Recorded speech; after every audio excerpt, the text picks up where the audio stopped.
Good afternoon students. देखिए, अब जो टॉपिक हम डिस्कस कर रहे हैं वो है भारत में यूरोपीय शक्तियों का आगमन। और ये मैं आपको बता चुका हूँ कि भारत में यूरोपीय शक्तियाँ मुख्यतः क्यों आई। वो भारत के साथ व्यापार करने के लिए आई थी, उनका मुख्य उद्देश्य व्यापार करना था। लेकिन जैसे जैसे वो भारत में आके बसने लगी, उन्होंने देखा कि भारतीयों में राजनीतिक फूट है, तो फिर उन्होंने राजनीति में भी हस्तक्षेप करना शुरू कर दिया था। तो पहली शक्ति जिसके बारे में हम पढ़ रहे थे, और इसके बारे में कुछ बातें मैंने आपको बताई थी कि जैसे इंग्लिश ईस्ट इंडिया कंपनी आई थी, उसके गवर्नर रहे, ऐसे पुर्तगाली ईस्ट इंडिया कंपनी इस्टेब्लिश हुई थी सबसे पहले, और इसके भी गवर्नर हुए थे।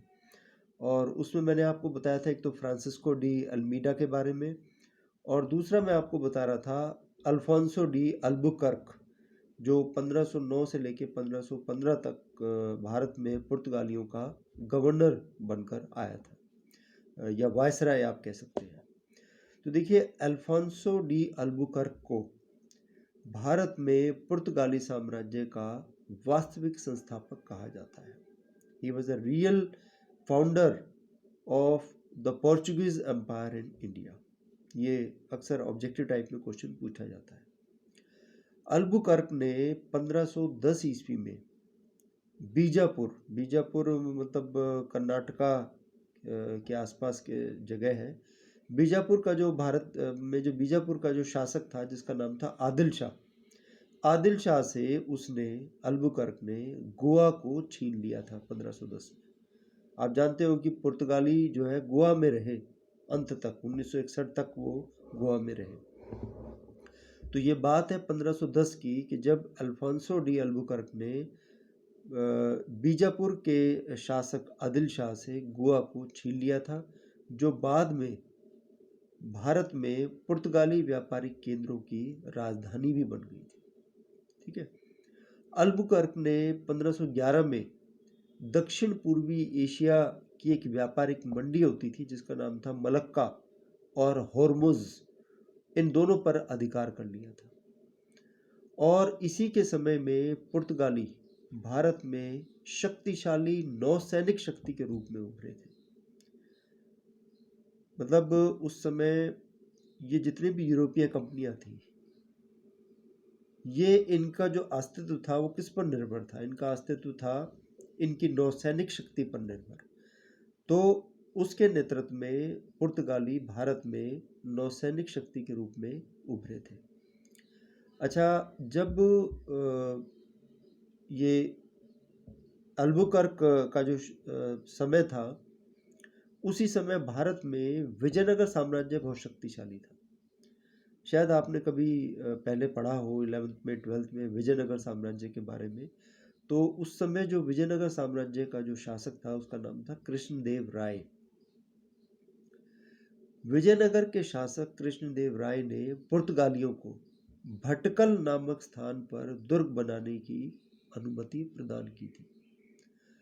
अल्बुकर्क ने पुर्तगालियों को भारतीय स्त्रियों से विवाह करने के लिए भी प्रोत्साहित किया। यूरोपीय कंपनी, जब ये यूरोपीय लोग भारत में आ गए थे, तो इन्होंने भारतीयों के साथ वैवाहिक संबंध स्थापित करने शुरू कर दिए। तो इसकी शुरुआत जो है अल्फोंसो डी अल्बुकर्क ने की थी। उसने भारतीय स्त्रियों के साथ विवाह करने के लिए प्रोत्साहित किया था पुर्तगालियों को। और अल्बुकर्क ने तो यहाँ तक कि अपनी सेना में भारतीयों की भर्ती भी की थी। ठीक है ना। अच्छा, इसके बाद एक और जो प्रमुख वायसराय रहा पुर्तगालियों का भारत में, उसका नाम था Nuno da Cunha. Nuno da Cunha ये 1529 से लेकर और 1538 तक रहा। एक तो इसने कोचीन के स्थान पर गोवा को अपनी राजधानी बनाया। पहले जो राजधानी हुआ करती थी ना, कोचीन हुआ करती थी। ठीक है, जिसे आज कोची के नाम से जानते हैं, ये केरला में है। तो कोचीन के स्थान पर उसने गोवा को राजधानी बनाया 1530 ईस्वी में। और सेंट टॉमी और हुगली में उसने पुर्तगाली बस्तियां बसाई। नीनू दी कुन्हा ने गुजरात के शासक बहादुर शाह से मुलाकात की। उस समय गुजरात का शासक बहादुर शाह था।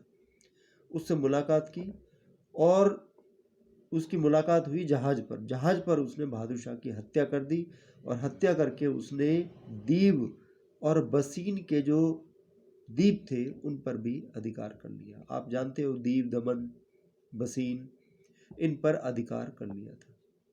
किसने? नीनू दी कुन्हा ने।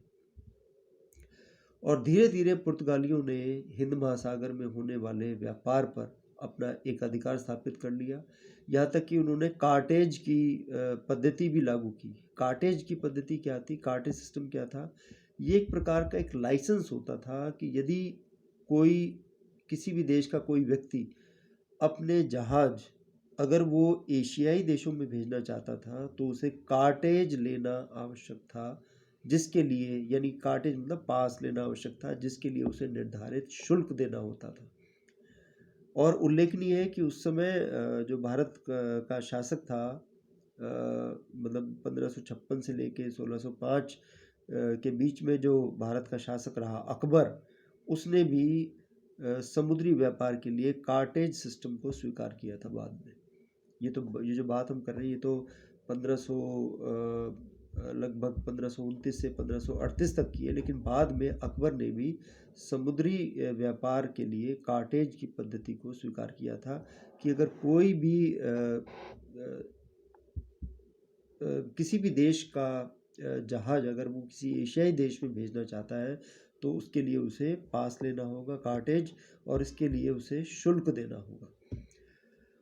अच्छा, इसके अतिरिक्त नीनू डी कुन्हा ने फारस की खाड़ी और हिंद महासागर में भी अपनी चौकियां स्थापित की। साथ ही साथ भारत का जो जापान से जो व्यापार की शुरुआत हुई उसका श्रेय भी पुर्तगालियों को ही जाता है।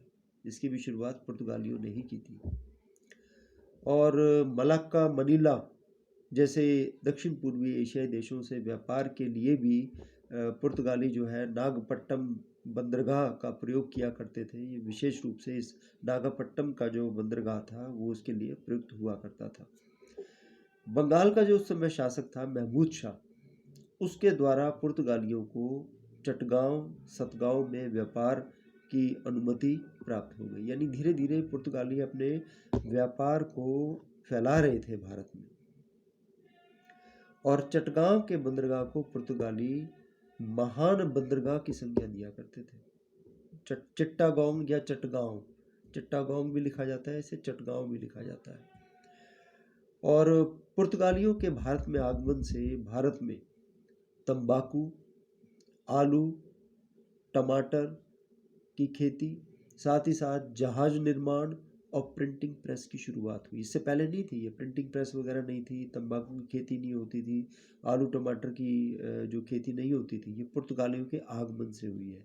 बहुत सी ऐसी चीज़ें हैं जो कि हमने जो यूरोपीय या जो अन्य कंपनियों का या अन्य जातियों का भारत में आगमन हो उससे शुरुआत हुई। बहुत सी चीज़ों से हम यानी भारतीय अनभिज्ञ थे। और देखिए पुर्तगाली आगमन का एक और प्रभाव ये हुआ कि भारत में गोथिक आर्किटेक्चर, गोथिक कला शैली का विकास हुआ। जो पुर्तगाल में जो जिस तरह से आर्किटेक्चर हुआ करता था उसका प्रभाव पड़ा भारत पर, गोथिक आर्किटेक्चर इसको बोला जाता है। भारत में पुर्तगाली साम्राज्य के पतन के क्या कारण है? एक तो धार्मिक असहनशीलता भारतीयों की, एक भारतीय व्यापारियों के साथ जो लूटपाट किया करते थे ये लोग, भारतीय महिलाओं के प्रति जो वैवाहिक नीति अपनाई थी कि इनके साथ वैवाहिक संबंध स्थापित किए, और मराठों में मुगलों द्वारा विरोध किया जाना, ये जो है भारत में पुर्तगाली साम्राज्य के पतन के कारण रहे। 1632 में शाहजहां ने पुर्तगालियों को हुबली नामक स्थान से भगाया। औरंगजेब ने चटगांव के समुद्री लुटेरों का सफाया कर दिया। चटगांव आप ये जानते हो कि इनका प्रसिद्ध बंदरगाह था। और पुर्तगालियों ने भारत में पूर्व के साथ व्यापार में वस्तु विनिमय का सहारा नहीं लिया, वो तो यहाँ से सोना, चांदी और अन्य बहुमूल्य रत्न प्राप्त किया करते थे। सबसे ज़्यादा जो पुर्तगाली भारत से निर्यात करते थे वो थी काली मिर्च। India was very famous for the black pepper. Malabar तट से ये अदरक प्राप्त करते थे, दालचीनी प्राप्त करते थे, चंदन, हल्दी, नील, इसका निर्यात होता था।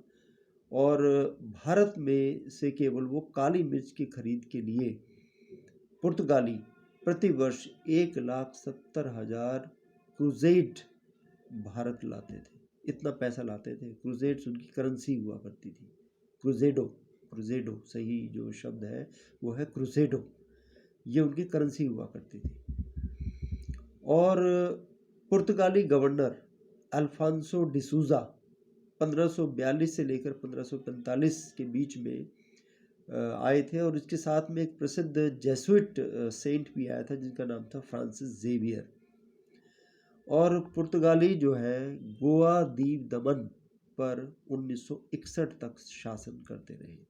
1961 में भारत पुर्तगालियों से स्वतंत्र हुआ है।